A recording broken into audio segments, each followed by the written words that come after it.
Nay, namumula mata ko. Ayan! Kaka-cellphone mo yan eh! Nay, 4 over 50 lang ako sa quiz namin kanina. Naku! Kaka-cellphone mo kasi yan anak eh! Nay, parang may effect na skincare mo. Ang fresh mo na. I know right? Hindi kasi ako gaya mo na puro cellphone. Nay, ubos na pabango ko. Oh, puro ka kasi cellphone. Nay, ninakawan daw yung kapitbahay natin. Grabe nakakatakot. Oh, ayan! Cellphone pa more! Nay, sobrang sakit ng ulo ko. Tapos, inuubo pa ako. Ayan! Oh, alam ko na sasabihin mo. Oo na, kaka-cellphone ko na to. Ay hindi, iba na yan. Kapag may 2 symptoms ka, gaya ng headache at ubo, pwedeng flu na 2. Oh, eto anak, uminom ka nitong BioFlu. Ay wow, hindi sinisi ang cellphone na. 15 minutes later. Nay, bumubuti na pakiramdam ko. O diba? Mom knows best talaga. Nay, nawawala yung pera ko sa bulsa. Nakita mo ba? Hindi mo kasi iniingatan yung 500 pesos mo eh. At higit sa lahat, kaka-cellphone mo yan. Ha? Wait, paano niya nalaman na 500 yung nawawalang pera? Welcome BFF sa ating yearly exchange gifts. Sa wakas na tuloy, inaabangan ko talaga to. Ako din, excited na ako sa makukuha ko. So, sino gusto mauna? Ako na mauna, dahil ako naman ang pinakamaganda dito. Ang nabunot ko ay si Samantha. O eto, Bes. Ano kaya to? Ano to, Bes? Tawas yan, Bes. Kailangan mo yan. Dahil nakakapanghinay ang amoy mo. Oh, Samantha, sino nabunot mo? Ang nabunot ko ay si Scarlett. Ano kaya to? Bakit toothpaste at toothbrush to? Bes, kailangan mo yan at kailangan din namin yan kasi naamoy pa namin yung last week mo na ulam. Mga hayop. O sige, ako na. O, ang nabunot ko ay si Cheska.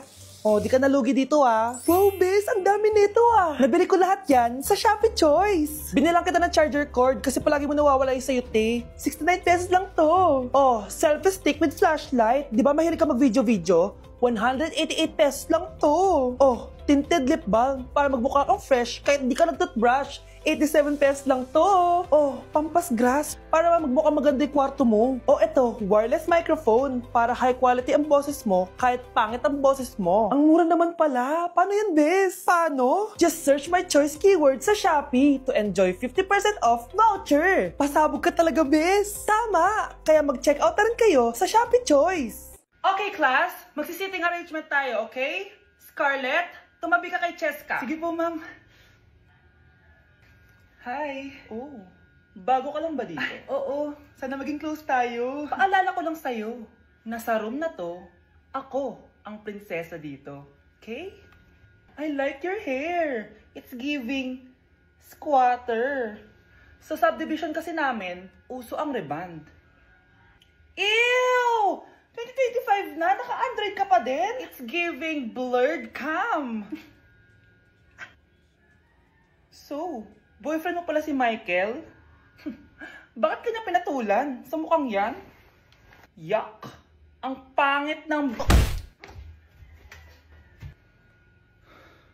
Pag pinaluha mo ang nanay mo, tandaan mo, may kabayaran ang bawat luha niya.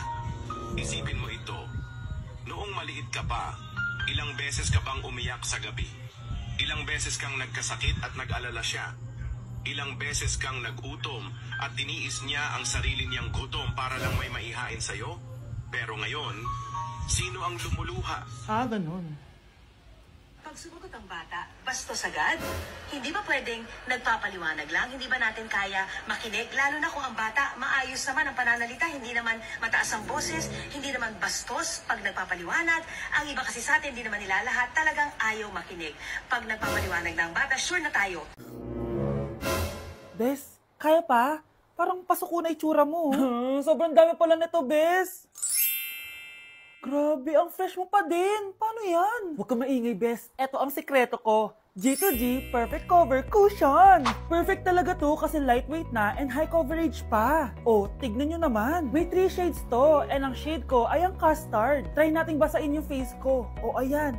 Ayan. O diba, ang hirap tanggalin. Love na love ko talaga to kasi waterproof, long-lasting, and transfer-proof. Plus, skincare infused din to kaya hulas-proof talaga. For only 345 pesos lang to. Wow, ang affordable naman yan, Bes. Bibili ako niyan. O eto, Bes, sa'yo na to para fresh tayo bukas sa exam. Salamat, Bes. The best ka talaga.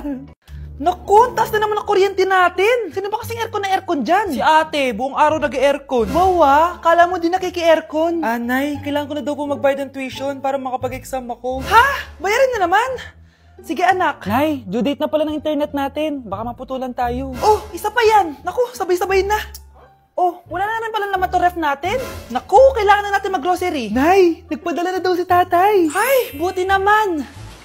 Umulan pa, patay. Paano kaya pupunta sa remittance center neto? Ano ka ba, Nay? Nagpadala si tatay via GCash at may bonus credits pa. Wow, high-tech na pala anak. Eh, paano yung mga bills natin? Pwede din yan sa GCash, Nay. Ayan, kaka-cellphone mo yan. Ay, mali. Kaka-GCash mo yan. Kaya magpadala na sa GCash dahil diretso sa GCash wallet mo ang remittances abroad. Hindi ka nalalabas ng bahay dahil hassle-free at 24/7 tong available. At wala tong transfer fee sa mga verified users.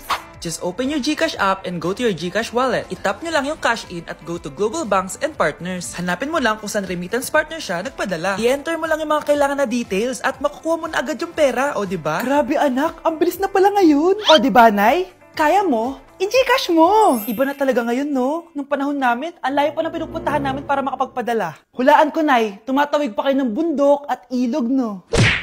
Class, may joke ako. Anong hayop ang hindi marunong magtago? Ano po, ma'am? Eh di, elepante, kasi di ba malaki siya? Corny ni ma'am. Rubes. Nakakatawa ka talaga, ma'am. Oh, +1 sa Samantha, kasi siya lang yung tumawa. Thank you, ma'am. Lo, pwede pala yun? Ma'am, eto po, para sa inyo po to. Hala, ang ganda naman nito. Balita ko po kasi, ma'am, mahilig kayo sa halaman. Thank you, Samantha. Baka naman, ma'am, plus points sa quiz natin kanina. Sure, +5 ka na sa akin. Ikaw pa ba? Hala siya, pasip-sip to kay ma'am, oh. Okay, class dismissed. Pwede na kayo umuwi. Ma'am, ako na po magdadala ng mga gamit nyo para di po kayo mahirapan. Hatid ko na po kayo, ma'am. Aba naman, buti pa si Samantha, matulungin. Ginagawa niya lang naman yun para magka-plus points siya. Ay, nakakainis si Samantha, no? Halatang nagpapasip-sip lang siya kay ma'am. True. Kaya siya yung top 1 palagi dahil sa mga binibigay na points si ma'am. Guys, tingnan nyo. Convoy yan ng magulang ni Samantha tsaka ni ma'am.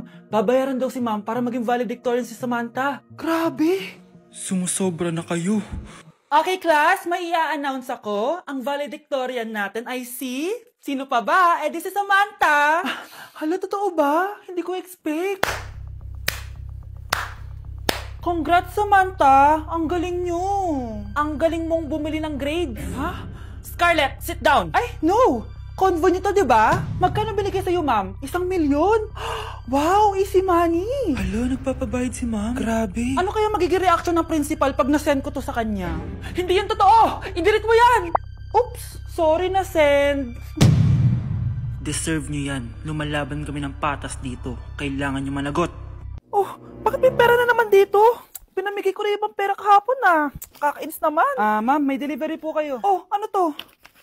Pera na naman? Diyos ko, ayoko neto. Sa'yo na lang, kuya. Ayoko din po niyan, ma'am. Sa iba niyo na lang po ibigay. Sige na po. Ano ba yan? Ang dami ko ng pera Nay, bakit 300,000 na naman yung binigay mong baon sa akin? Hindi ko pa nga nagagastos yung baon ko last week Tapos binilan mo pa ako ng bagong iPhone at iPad.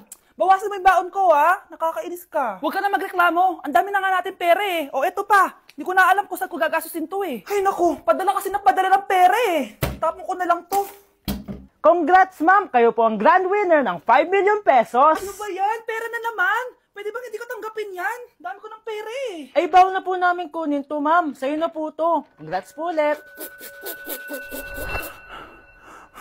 Ba't pa ako nagising? Sana ganun na lang yung problema ko. Anak, umaga na Gising ka pa din? Oo, Nay. Bukas na kasi yung thesis defense namin. Kailangan ko reviewin yung mga papel namin Ay, naku. Baka magkasakit ka na niyan, Bahala na, Nay. Last naman na to. Sana makapasa na kami. Good luck, anak, ha? Galingan nyo. Nay, na-defend namin ang thesis namin! Wow, congrats, anak! Ibig sabihin, oo, Nay, gagraduate na ako!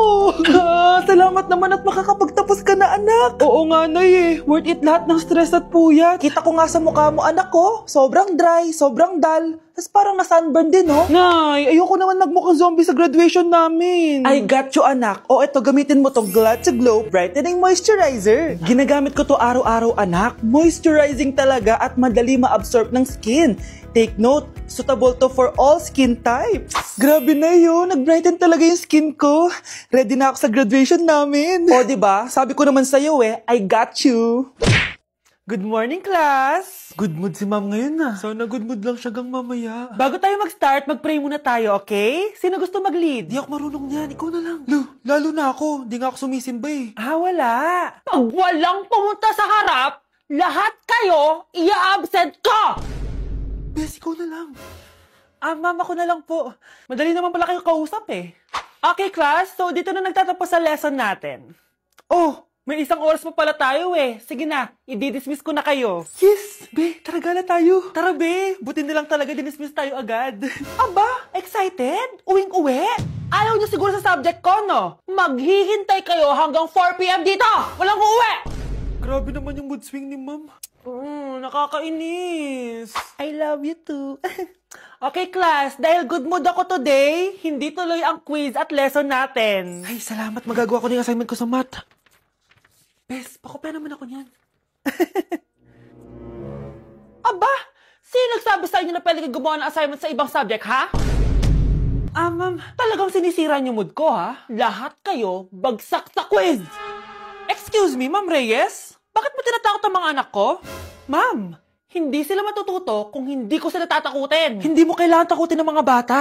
Kausapin mo sila na maayos. Tama. Tayo ang pangalawa nilang magulang. Dapat maging safe sila sa atin. Gusto mo bang maalala ka nila sa mga pananakot mo? Facts, ma'am. Umayos ka na, kung ayaw mong isumbong kita sa principal. Deserve.